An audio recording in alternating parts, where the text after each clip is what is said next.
It's early, I'm tired, but none of that matters because I'm up and we're heading to Mount Gretna today to meet with Kyle and some other people, and we're gonna play around on the boulders.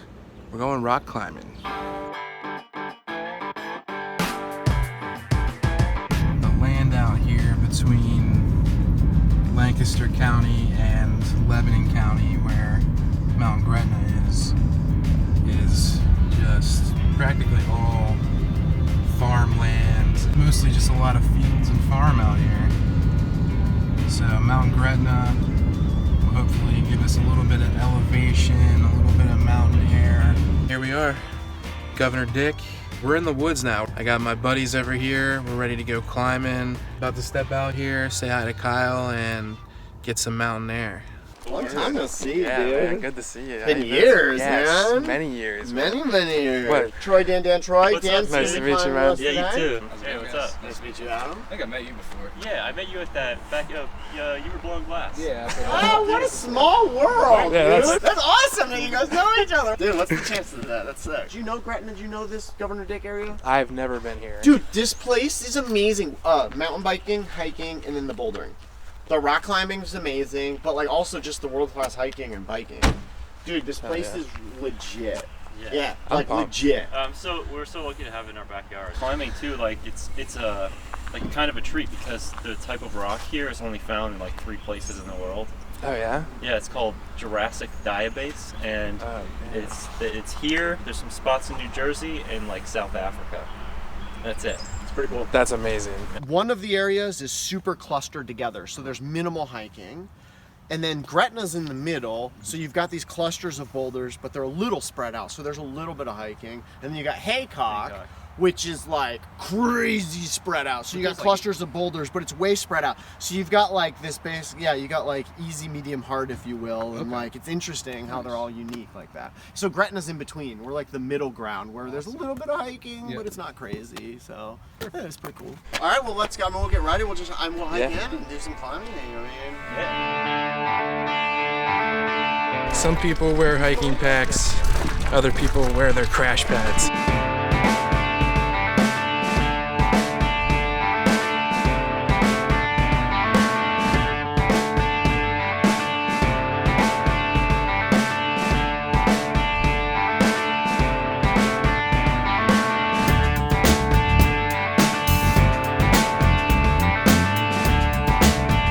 All the moss, like these are magical woods with like mushrooms and everything. So this is owned by a township? Yes, it is. It's owned by the local township. I mean, so far these trails are really well maintained. Oh my goodness, dude! This is a world-class little park that I'm surprised, isn't ultimately more popular. Every stone type is unique, but diabase, this stone type, people either love it or hate it because there's actually minimal features. And so when it's wet, because the features that we pull on or climb on ultimately are relatively thin or non-existent, when it's wet, it just makes it really hard. And you can see the big boulders just on the side of the trail here. Not every park, of course, not every climbing area has this, but Governor Dick Park actually tells you when you're in a bouldering area. So they've got the hiking trails, they even tell you it's a dead end, but Governor Dick Park Bouldering. This is the closest area called the Coal Flesh area. It's named after Ernie Coal Flesh, who was one of the original climbers of this area.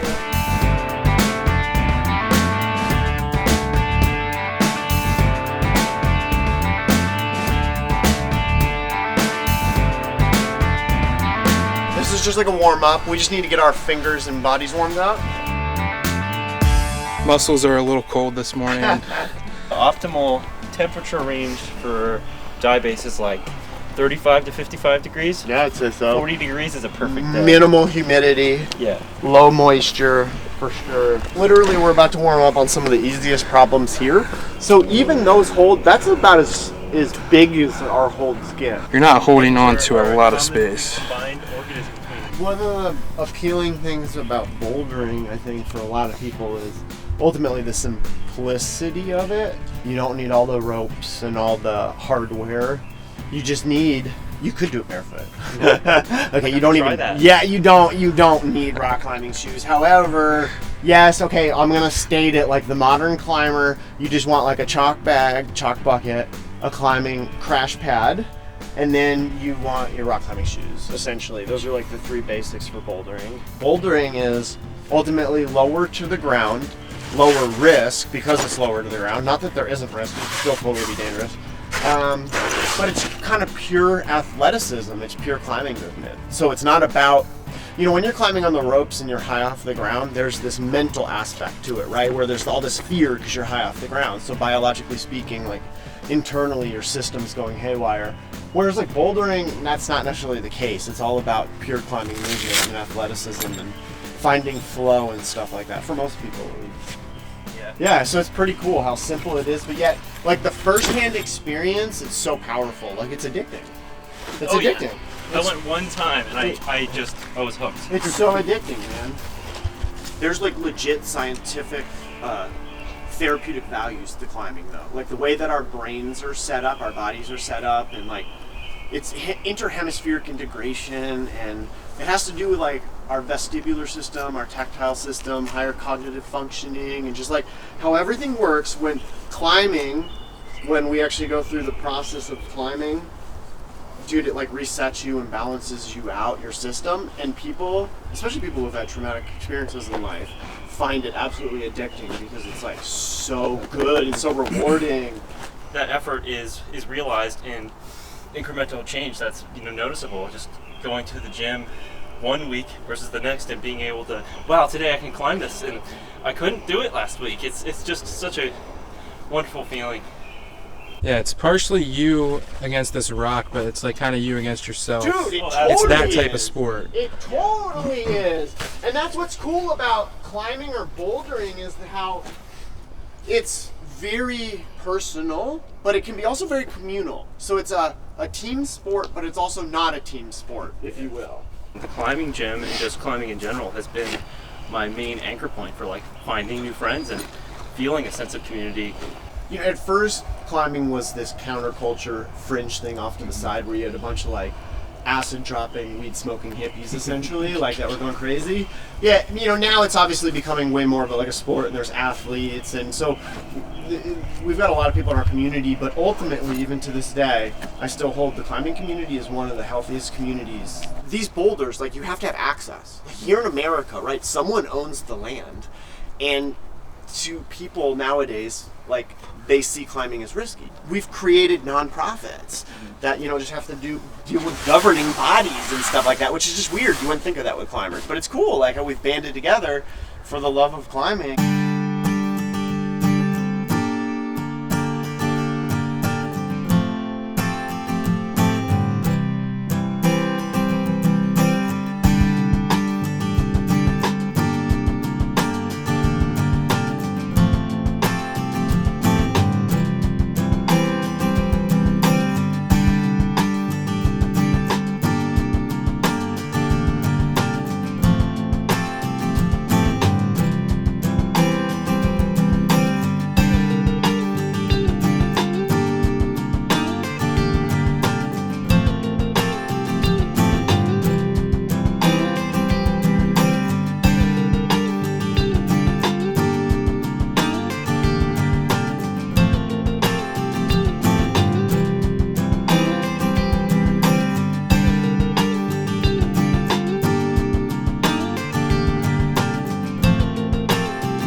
Wet. Yeah.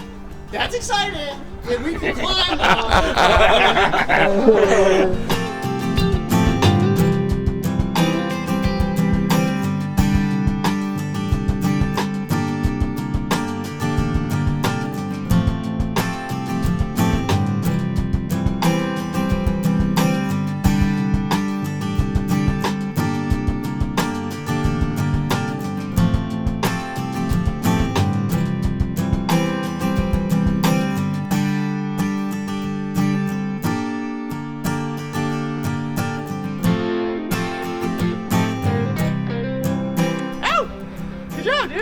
Sweet! That's an exciting V0. I would already deem something like this impossible to just like jump on and climb right up it. You know what I mean? But like, you saw that happen. you understand though why I fell in love with climbing, because when I first started climbing, I literally couldn't do it. Like I sucked so bad. Yeah, me too. To the degree that I was like, I became obsessed with it. I was like, how am I so terrible at such an entry level that it was humbling to me, and for whatever the reason, being so bad, like so embarrassingly bad, like motivated me to like, I want to get good at this. Like I want to do this. So in climbing, because we do grade things, right? Like difficulty. So you have that metric where you can start at V0 and you can get to know V0 and climb V0s. And then you're like, cool, I'm going to try my first V1. And like maybe, you don't send it at first, maybe you have to work at it, but like you eventually send V1. And then you send like 2 V1s and 3 V1s. And like you're like, cool, I'm now a V1 climber. Like I'm getting V1. Now you can go to V2. And like you can literally keep going. It's measurable. It's totally measurable, dude. Yeah. It's totally there's some subjective nature to it for sure, like body type and height, etc. But for the most part, it's very measurable. All right, so we're leaving the warm-up, the breakfast boulders, if you will, and we're making our way to the Coal Flesh boulder. It's named after Ernie Coalflesh, who's one of the founders of this boulder field. It's a V4, V5, and it goes straight up right here, which we'll do here. Really high quality little V2. I don't know how this is gonna go for us, but we'll try it. Oh, raindrop. We have oils on our skin, so every time we pull on this, we are actually, whether we realize it or not, wearing the holds down.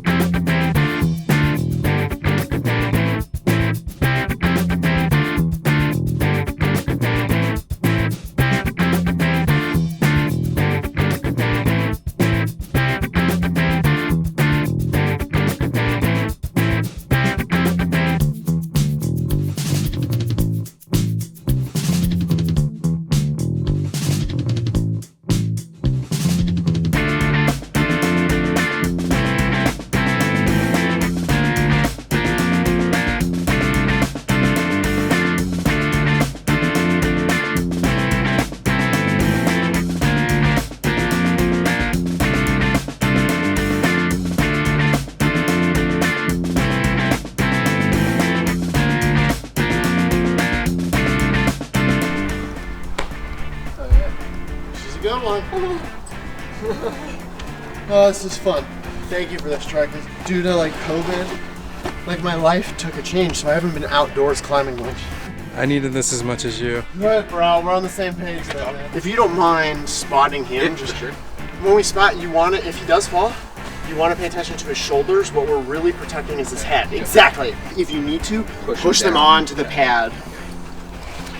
What a sexy boulder. Yeah.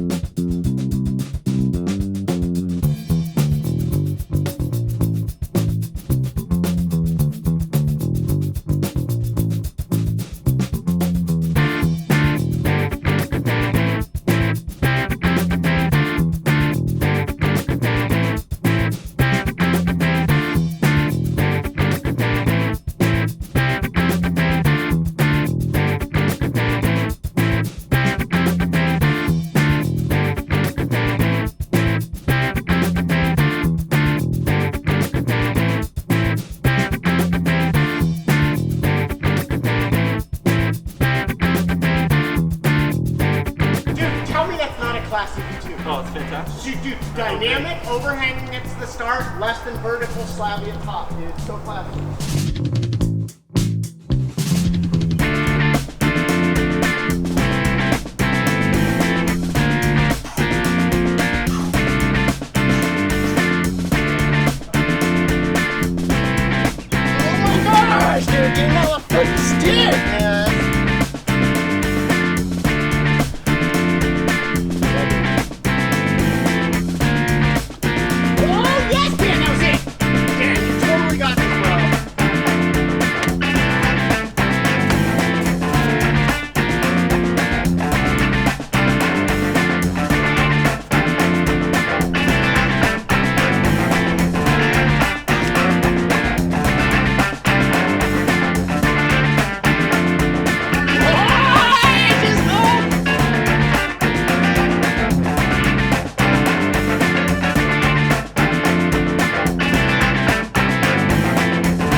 Well, it's hard, and you know, even like, this is what I love about climbing.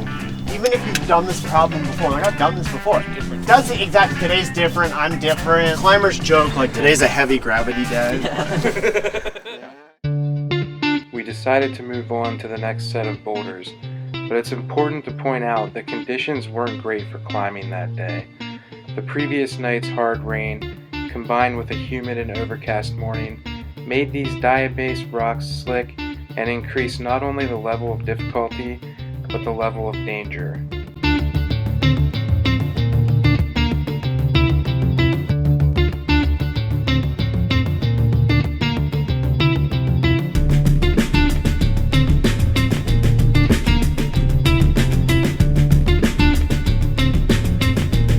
This is the 45 boulder, and you've got 3 problems on this boulder. You've got, it's a V4 Fabulous, and that goes through here and up.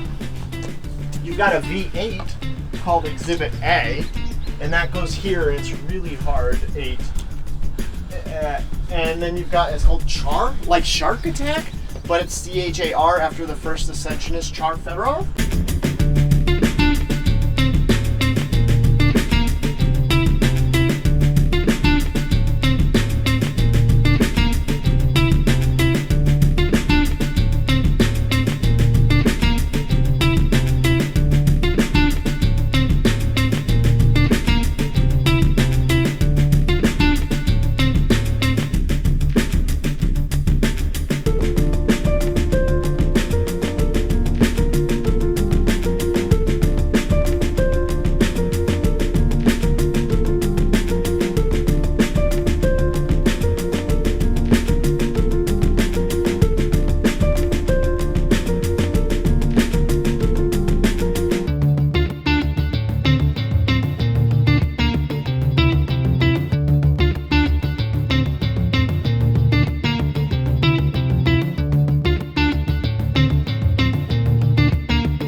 This is the Smiley boulder, and this is the Smiley, known as the Smiley area. The namesake is this problem, this V4 here that he's getting ready. It's a really good problem, yeah. Aesthetic boulder, cool features, cool moves. Got a little bit of height at the top. Super good! This is a pretty insane rock right here. It just blows my mind that climbing is even a thing. This is just here and I can climb it.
Despite best efforts, Smiley just wasn't happening, and with more of the park still left to explore, we decided to venture off trail to our final boulder of the day.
watching PA Native.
awesome, man.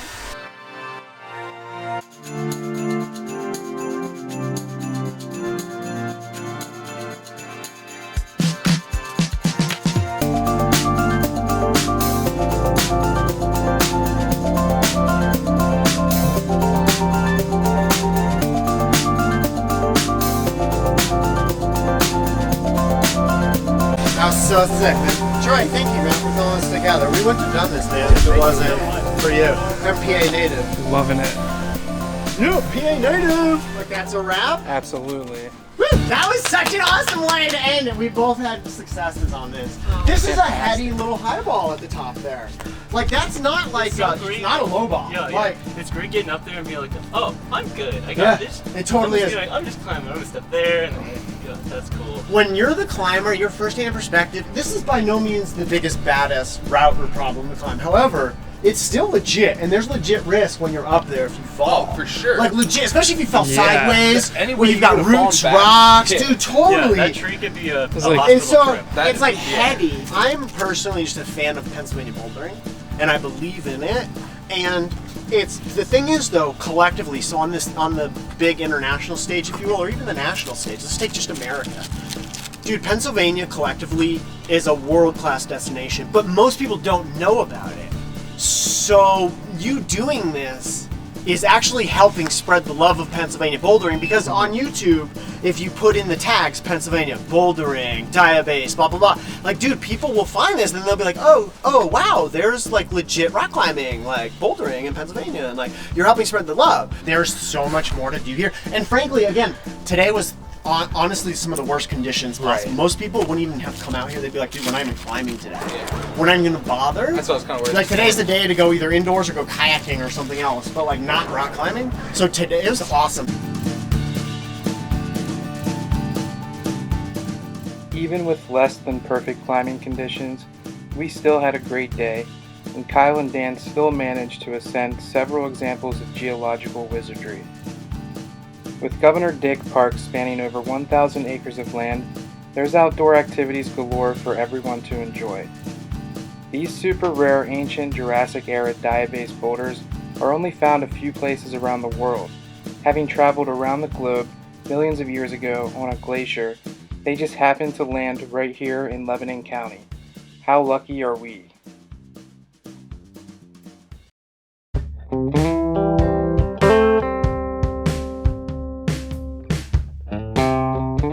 Adam even broke out the one wheels when we got back to the parking lot. What a way to end an incredible day in Mount Gretna.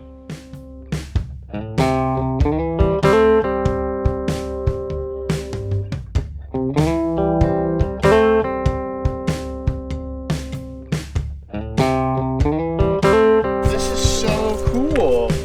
Like it's, oh shit! Oh, I gotta let you go. Oh shit!